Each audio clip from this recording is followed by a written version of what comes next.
তুমি তো সারাদিন ওই খবরের কাগজটা নিয়েই বসে থাকো। এর চেয়ে ভালো হতো না যদি আমি একটা খবরের কাগজ হতাম, অন্তত সারাদিন তো আমার দিকে তাকিয়েই থাকতে।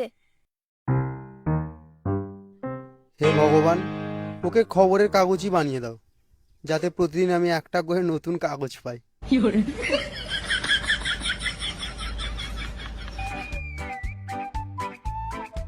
পাশের বাড়ি বৌদি মনে হয় কোথাও যাচ্ছে।